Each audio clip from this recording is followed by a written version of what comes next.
Hello, good morning, everybody. How are you all doing? Welcome on in. Good to have you here with us for our BAFTA Kids Animation panel as part of the Cinemagic Festival. I'm Inel Tomlinson. I'm your host for the next hour. Going to be guiding you in. Nice to meet you all. We're here today with BAFTA Kids, and for those of you who don't know, BAFTA stands for British Academy of Film and Television Arts. But the name doesn't tell the whole story. As well as celebrating creative excellence in film and TV, BAFTA has been spotlighting the artistic achievements of games for years. There's even a BAFTA Young Games Designer competition for 10 to 18-year-olds. And many of the winners and finalists are now working in the games industry today. And I was lucky enough to be on the judging panel for many of the entries. And let me tell you, some of these games that I entered are absolutely incredible, with like multiplayer modes, voice acting, and some amazing gameplay mechanics with physics and all sorts. It's insane. So if you want to get involved with that, make sure to check that out. So the reason I mention games is today's panel is all about animation. And whilst we all love Wallace and Gromit and Peppa Pig, animation is used right across the world of film, games, and TV. There are many different styles and creative roles. We'd be here for weeks if we was going to go through them. But today we're going to meet three experts to give you a real flavour of the breadth of animation. So join me in welcoming Bianca, Carol, and Tony. Hello, everybody. Hi, everyone. How you guys doing? Welcome on in, Bianca, Carol, and Tony. I just wanted to start with like a general chat about what animation you loved growing up and why you decided to pursue a job in animation. But yeah, what's your favorite animations? When I was younger, it was Tiny Toons. Carol, what about you? I think The Nightmare Before Christmas had a profound effect on me. I suppose I'm still wearing the stripe, so. That was a great film. That was a fantastic one. Tony, what about you, man? I was lucky to get sort of The Little Mermaid, Aladdin, The Lion King when they first came out in the cinema, which blew my tiny mind at the time. So that sort of that bunch of Disney films, I think, I absolutely loved growing up. Yeah. Oh, brilliant. And last but not least. Yeah, it was pretty similar for me. I watched all of the classic Disney films that you would expect someone who became an animator would have watched. But I have like a particular love for early 2000s like Disney animations that were really rich in world building, like Treasure Planet and Atlantis, The Lost Empire, and like Lilo and Stitch and stuff. They're really fun. And I also watched a lot of early 2000s Cartoon Network. So like Powerpuff Girls, Dexter's Lab, Courage the Cowardly Dog. Lab. I was a big fan of like Nickelodeon stuff when I was younger, like Rugrats and The Real Monsters and Ren and Stimpy and things. But yeah, love to see like there's a whole breadth of stuff there. So starting with Tony, I'm going to start with you. As you, I guess you've been working in what some might call a more traditional comedy cartoon style of animation. Is that how you describe your work? I describe my job as the most fun job in the world, which we get to sort of make cartoons every week for fun, and it's amazing. So I'll go into more depth about that. Oh, awesome. Okay, well, let's take a quick look at Elliott from Earth and the amazing world of Gumball. New on Cartoon Network, this is Elliott. He's something called a human. I'm inhuman. Yeah. Humans have often wondered whether aliens exist. Well, Elliott is finding out. And along with his best friend Mo, they're discovering that aliens are far weirder than they ever imagined. But no matter what, they're in this together. Brand new Elliott from Earth, after school at 6:30 on Cartoon Network.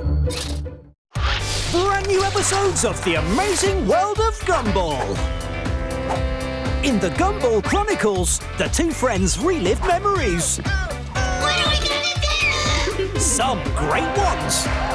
And some they'd rather forget. I'm a ballerina. Say what? Watch brand new episodes of The Amazing World of Gumball. Weekdays at 5 on Cartoon Network. Silence! Thank you, that wasn't going well. I love it. Excellent work there, Tony. But can you explain to everybody watching what exactly your role is on your latest show, Elliott from Earth? So my role on Elliott was I wrote it, directed it, edited it, and did some of the voices on it. Amazing. But I mean, it's important to say there's sort of about 200 people from start to finish working on these things. So even though it sounds like I did a fair bit there, it's really a huge team effort that it took like 2 years to do the first series, which was about the same as Gumball. So broadly, we always start with a script and an idea, which it's usually based on sort of something that has happened to someone on the writing team, and then we just try and put that in the context of, with Elliott, sort of this intergalactic space journey. But every story we try and make it relatable, whilst kind of meeting all these different amazing eclectic aliens who sort of seem weird on the face of it, but when you get to know them, they're kind of just like people you'd meet on Earth, really. It's the same sort of like sort of fun and foibles that you'd expect, and then it goes through this like great process that I've always been very lucky to sort of be a part of as an editor, which in animation you're very lucky to be there basically throughout from start to finish. So I have this amazing window on the whole process, sort of like being in a factory and watching all these amazing people who can draw, because I cannot draw, sort of draw and design and storyboard and do the music and the sound, and it's great. Yeah. Oh, that's amazing. What very quickly, what particularly is your favorite part of your job? Because it seems like there's many factors to what you do, but what's your favorite part? I think it genuinely is working with it's kind of watching everyone else work, and the whole thing is always, it's bigger than the sum of its parts. Everyone who we've been fortunate to work with, and we've worked with on Gumball and Elliott, maybe sort of 1,500 people over the years from all over Europe and America and the UK, and everyone who's turned up just loves doing their job, which is great, and they just want to bring as much as they can to it. And then our roles as directors or editors is just to kind of keep it all on track around the story. But it's so nice being surprised by sort of the jokes and the stories the writers can bring, the sort of hilarious sketches and designs that the designers bring. It's almost like just kind of being in a huge toy shop. It's fun watching. You kind of pick and choose what you want to do today, and then I kind of get a fun job of putting it all together as an editor, and then working with whoever's directing that particular episode. So I feel quite spoilt. Oh, nice. Now, I want to jump over to Bianca, as you have a very different background in animation. So let's take a look at Bianca's show reel, shall we?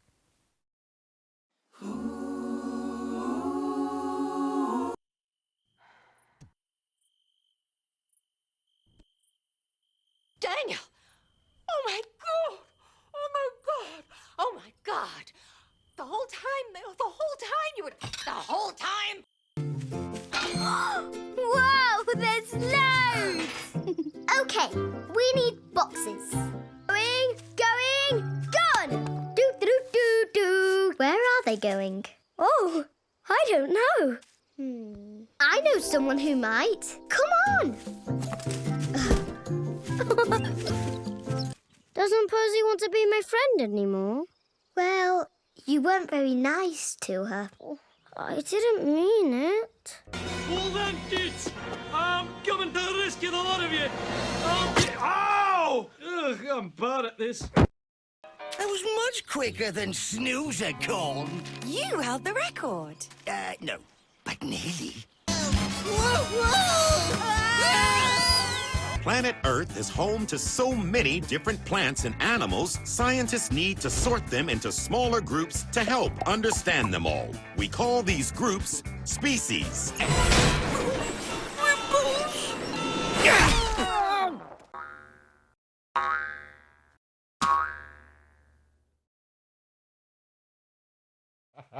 I love it. A real selection.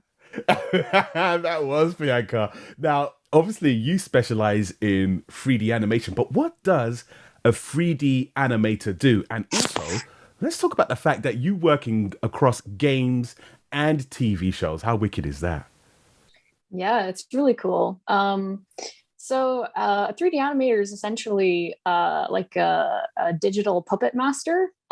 So my job is to manipulate these puppets on a computer that are called rigs in different types of special software. And we do it on a timeline that's made up of lots of different frames. So that's mostly what I do day to day. And yeah, it's been really cool because animation is so versatile. It's used in so many different things. Games, like you mentioned, TV, feature films, commercials, music videos, all these different things. I've taken full advantage of that and have just dipped in and out of different things. And it's been so fun to just meet all of these different creative people working in different areas of what animation can be. Oh, wow. Is there a part of your job that you particularly enjoy or find creatively challenging? Oh gosh, so many that I enjoy. Yeah, I think my favorite is probably getting to know all these different characters that I come across and like really finding out about their backgrounds and their personalities and maybe certain gestures they do or catchphrases they have. Filming a reference is fun because then I get to references just footage that we film that we use to help guide the animation that we do. Oh wow! So like you film yourself and then references of like the movements and stuff, and then you translate that into the animations. Yeah, essentially, it's the same as when you're drawing something and you look at, say, like a picture of it to help you draw. It's the same sort of idea. And sometimes, well, a lot of the time it's the animators who do these things behind the scenes, sort of in a back room somewhere. Yeah. Also, do you think that games, particularly video games, have shaped the future of animation? Oh, definitely. Especially really high fidelity games like Last of Us or Final Fantasy series even, because games need such a huge amount of animations to be made. It's really pushed the technology side of things. So for things like what's called procedural animation, where it's controlled by code that programmers do on a game, that's really useful for things like lip syncing, where characters are speaking. And especially when it comes to rendering animation as well, because we've come so far in terms of technology, it's become much easier now to render things to a similar sort of quality to what, let's say, they would need at Pixar. So we would use what's called a render engine to draw characters on screen. Now, what's really useful is to be able to get those really high quality animations out in a fraction of the time that it would take, like maybe a bigger studio like Pixar to put out. So a lot of smaller animation studios now are starting to use these games engines to render their animations, which has been really cool to see. Is there any like particular software that you've found in recent years that can be quite useful for new people as well as experts? Mm-hmm. So what we use mostly in the games industry and the animation industry is this program called Maya. That's like the industry standard that you sort of need to know. But there are a lot of newer softwares that are coming out now that are just as powerful, if not more powerful in certain areas. So Blender is a good example of that. It's catching up to Maya quite quickly, and I've noticed a lot more studios are starting to pick it up, and there are a lot more people sort of experimenting with it in their spare time. So yeah, I think Blender is probably awesome. Oh, that's a good one. Thank you for that, Bianca. Right, last but not least, I want to chat to Carol. So, Carol, you specialize in a certain type of animation at Paper Panther. Is that right? Yeah, I do. Yeah, stop motion is my specialty, and it's my absolute favorite like medium. Whether it's puppets, sets, or paint on glass, that's my favorite. I like getting my hands dirty and covered in paint, and I'm happy. So let's take a look at some of your work in your showroom.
Great to see so many different visual styles used there. Now, I know this is a tough question, but is there one piece of work that you're particularly proud of? I know it's hard. I'm like, so hard to decide. I think The Bird and the Whale is probably my favorite piece of work. I'm still really happy with that. That paint on glass style. It was a hard thing to develop. That you start a project, you don't know. You're like, is this going to work? Is this possible? So it's like a great relief at the end of the project where you see it come together. And you're like, yeah, okay, this works. This looks good. Oh, that must be so satisfying. And I guess it's worth pointing out that you work across like short films, advertising, education. Is that the joy of animation, that diversity of being able to work on lots of different places and lots of different mediums and styles? Do you think? Yeah, absolutely. I love that because I think it keeps you fresh as well. That projects can be like really high intensity, but when say a change is as good as a rest, that you move on to a different project and it's a totally new treatment and a new style, and it just keeps you excited about every project you're working on and going for, and then sharing that as well with workshops is really nice to see. Like showing people techniques and getting like kids involved and learning it. Oh, awesome. Now, Carol, Tony earlier was saying like the first season took almost 2 years to make. On average, when it comes to some of your projects, how long do they take you from like conception to the finished project? I know it can vary, but what's the kind of average so people can kind of get an idea of the amount of work and time that you're putting into this? That sounds really fast to me, Tony. The Bird and the Whale. 2 years. The Bird and the Whale took about 2 years in total, from writing the script to finishing the very last painting and compositing it, because there were nearly 4,500 paintings in it. So it took us an entire year to hand paint the whole thing. So hold on, 4,500. Yeah. Wow. The tragedy is we had to wipe away every frame to paint the next frame, so we don't have 4,500 paintings there. Yeah, so I think we were maybe left at one. Oh, the life of an animator. Yeah, we're like monks, we're just hand painting and destroying things. So. Well, thank you, Carol. So, I wanted to talk skills and whether there's anything you could practice no matter how young you are. Tony, coming back to you. do you have any writing or storyboarding tips for the budding animators out there? I find writing exceptionally difficult. It's because it's this terrifying blank page that could be anything. The very fact it could be anything it's hard to know where to start. But I really enjoy working with the different writers and working with Mick, who's the director of Gumball. It tends to just be a lot of kind of talking first about ideas you both like, and then you just have to kind of slowly put things down, knowing whatever you put down first is going to change. It's basically kind of like building a house very, very slowly. You kind of put down these different ideas as a foundation, and then we always really like getting feedback from different people, and it tends to be, first of all, everyone who comes to work on the show sort of is the audience as well. Those people turning up for the first time reading a script or watching an animatic, you're kind of looking for their reaction first, and if something's not right, you kind of go, okay, we're going to have to change that bit. It's kind of constantly evolving. So if you try to write something, don't worry if it doesn't come straight away, because ours don't at all. We're literally working on them all the way through, and we're lucky enough in animation we can kind of change lines in the sound mix 2 years later if something comes. So there's always good opportunities, but just try and share what you write, I think, with everyone, and kind of treat them as the audience as well. And I think you'll develop it over time. It's not easy, so don't worry. Yeah. And then with storyboarding, people have basically always done it for me. We've got a fantastic bunch of storyboard artists. You can tell a story with like a single image. A lot of people tend to do lots and lots of drawings, but you can actually tell a lot with a lot less, if that makes sense. So I think sometimes try and tell a story or a joke in the simplest way first. But I think that kind of comes with the same thing I was saying about writing, in that you'll end up with a lot, then you kind of hone it down over time. So again, don't worry if you have loads of drawings and you're not happy with them all. You'll keep working and they'll keep improving. Yeah. But I can't draw, so I'm amazed at anyone who can do it anyways. Yeah. I like that, Tony. Work smarter, not harder. Yes. I like that. And also, I'd probably add to that as well. Like, especially when it comes to writing, I always keep like a little notebook near me, because you never know when a good idea might come to you. Yeah. So when that idea comes, you quickly write it down so you don't forget it. That's always a good thing. There's nothing worse than having a great idea, then you get home and like, forgetting it. Yeah. Yeah. I'm going to move on over to Bianca. Now, Bianca, you recommended Blender as a really cool software tool to try out. Do you have any recommendations for mobile applications like people could use on their iPads or their phones or maybe their laptops? Yeah, sure. So as well, I meant to mention about Blender that it's free. So it's really easy to get your hands on. There's, for the iPad, Procreate is a drawing app that you can get. I think it's like £10 or something. And it has, they've introduced a very basic 2D sort of flipbook feature on it, which I've played about with a couple of times, and it's really good. But you don't necessarily need software either. You could just doodle in the corner of your notebook and flip the pages, and that would be just as good, I think. There's also, there are lots of books to look at. So for instance, the Animator Survival Kit is the one that I think everyone recommends, but just because it's so helpful and so clear in sort of teaching you the basics that you need to know when you start out as an animator. Just as well, being observant in everyday life can be really helpful, like developing that eye for detail, watching gestures that people just do naturally, picking up on stuff like that, I think is really important, because it's really that detail that makes the animation. Yeah, patience, I think, is a big thing as well to practice. Patience is key. Carol, do you have any artistic activities that you'd suggest to our budding animators out there? I suppose drawing from life, that was something I was always encouraged to do as a child, is like even drawing your own hand or drawing real people and drawing objects to practice. And I suppose if you're really into film, and even just talking with the guys talking about storyboarding, is just really paying attention when you're watching a film to the shots and how things are framed. If a scene is sad, like what way are they treating that? Where's the camera? Is it close up? Is it far away? Like, and that really would inform your storyboarding. It's like, you know, paying attention to what you're seeing. Like everything is a chance to learn. You're not just watching television, you know, it's you're learning. It's work also. Yeah, it's research. You're not just watching animated films.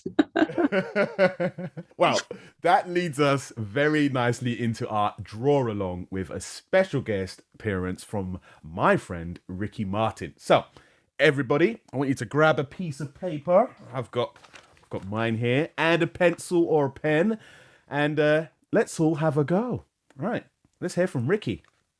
Hi, I'm Ricky Martin, also known as the Art Ninja. I'm an animator and artist, and I love to draw, paint, and take photos. Now, BAFTA celebrates all kinds of creative roles in film, games, and television, and there's lots of artistic opportunities from animation artists to production designers. You don't necessarily have to be the best artist in the world. It's all about using your imagination to discover and express your own style. The best place to start is putting pen to paper. So, let's have a go together. We're going to draw the award that BAFTA gives to the very best creative talent working on screen and behind the scenes. It's the BAFTA Mask. There's no strict rules to how you want to draw something, but I'm going to give you a couple of tips that makes it easier for me to draw. So I like to start with an outline and then build my way in. So the outline of the BAFTA Mask has quite a chiseled jaw, so I like to start at the edge here, down like this, and then sort of flat across for the bottom of his mouth, and then up the other side like this, slightly wider, a bit more of an angle. And then when you get to the hair, there's a little lump out, and then it's kind of a sharp angle, and then flat across the top. And then round the other side, it has a little wave, and then joins back up, just with the jaw there. And now while I'm at this point, I think it's good to do the hair. So if we find the middle of his head, which is about that, he's got these lovely little curtains, very 90s. A little hook that pops down, and let's bring that up to the top like that. And there's a similar one on the other side, but it doesn't go out quite as far. But I like to bring these little points to the same level in the head, so it's kind of symmetrical. And I'm going to do that one up like that. Another little wave, and the other side, very similar. Little wave in, little wave out, and then join up the hair there. It's got these little lines that sort of show the way the hair flows. You don't have to be strict about the way you put these, but it's good to sort of follow along these lines and then join them up at the points. So I'm going to go down like that and join that one there. And then another one right round to the point there and join another one. I'm kind of simplifying this a little bit because it's quite detailed. And then same the other side.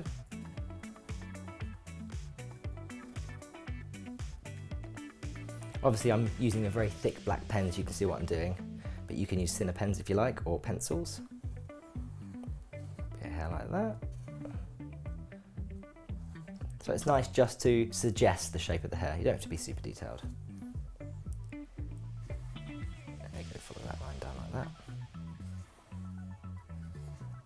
Now he's got a very dominant brow, and it kind of comes in where this little bump is on the hair.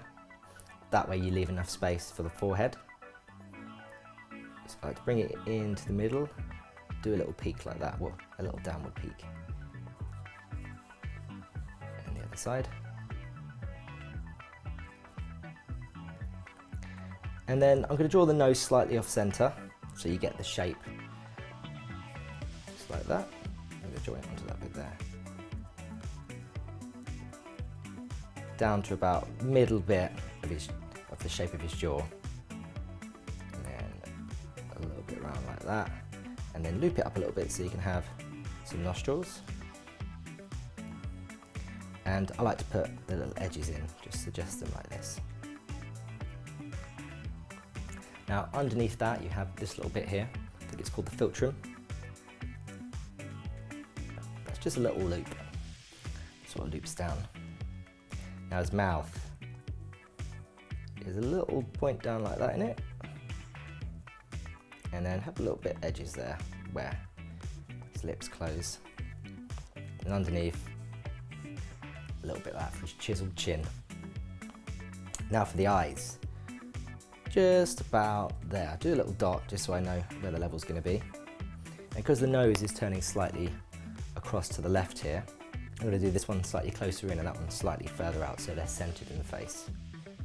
So let's get that eye shape. It's like a leaf on its side, and then on the other side as well.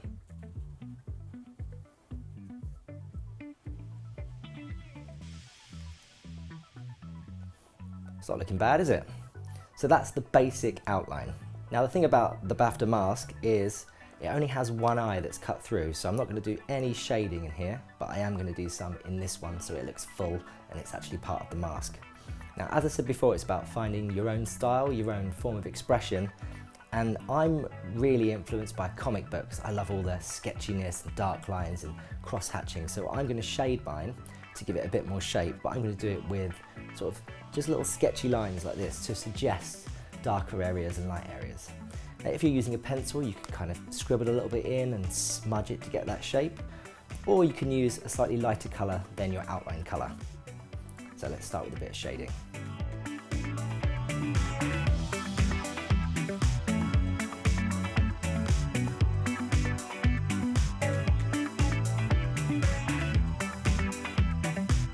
There we go. I'm pretty happy with that, it's not bad, is it? Might just add a little line down the middle here just to show a bit more shape on the nose.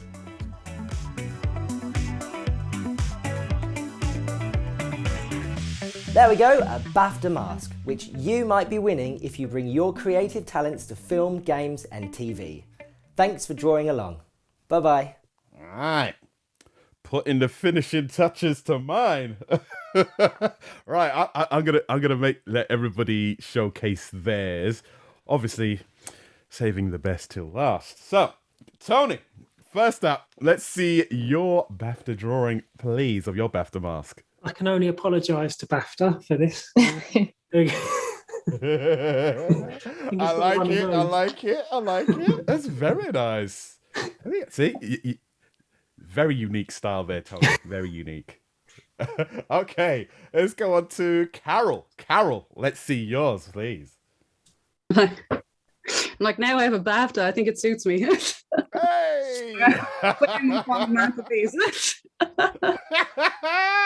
That was great. Hey, I like that one. That's very good. That's very good. Right, Bianca, let's see it. Let's see it.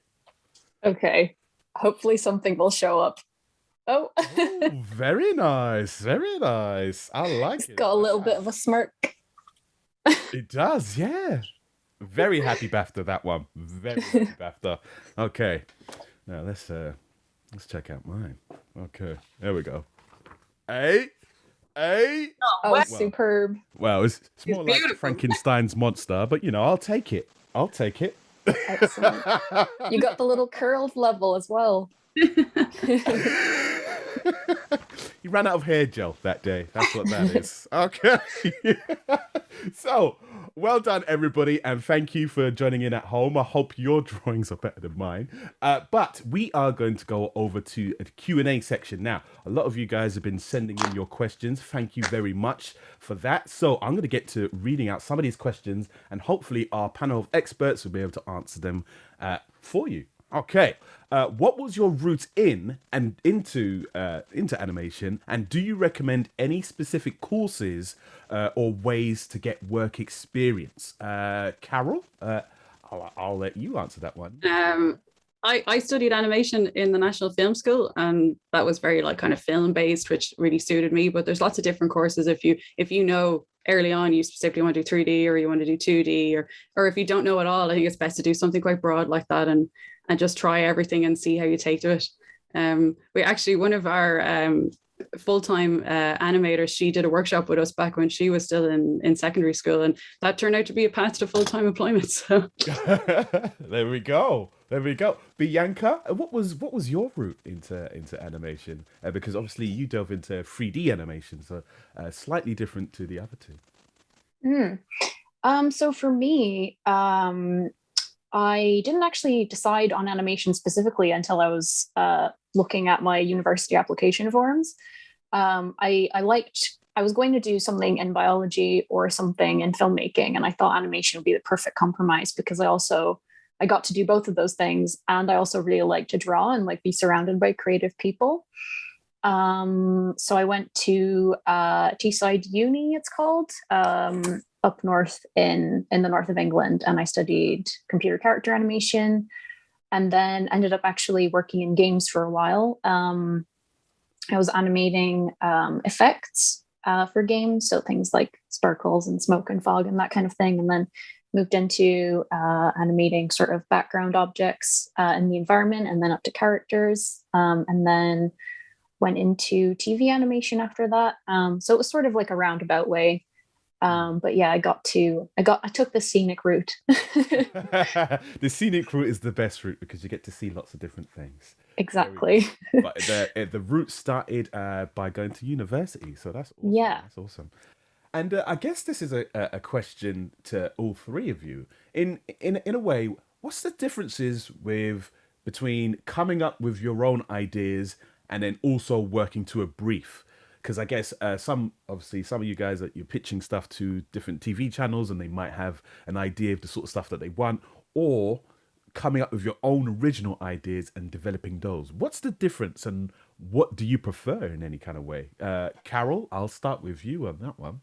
I suppose when you're coming up with your own idea as some seed is just sparked in your mind, and it's just something that you're kind of working away on, and that's something you tend to come back to over time as well. Like we're developing a series based on The Bird and the Whale and our first stop motion feature film, but these are big, like massive projects that kind of are chugging along in the background of other smaller work that you do. So alongside developing like a feature script and like developing characters and worlds that you want to work on for a really long time, like those are like the really big projects that like you're really passionate about. That you're also doing these small little projects where someone might throw something at you, can you do such a thing in 3 months, and you're like yes, and that's kind of exciting as well because you've got parameters to work around, and you're working with somebody else, and it's just totally different. So one is just a much slower, longer, kind of more luxurious process, I think, in a way, and then the other is, it's kind of nice sometimes to have a challenge of like, how can I work around that, or how can I do that, or how can I use that technique, and can I do it that fast? Is it possible? So yeah, it's all the same. It's all coming up with ideas and styles, but I suppose it is a bit different. It's like one is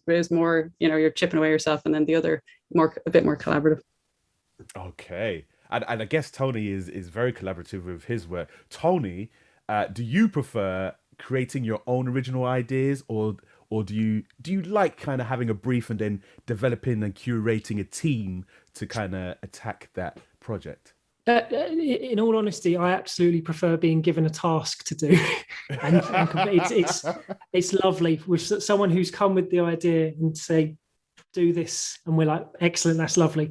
Coming up with the original stuff is really hard, but it's like a roller coaster.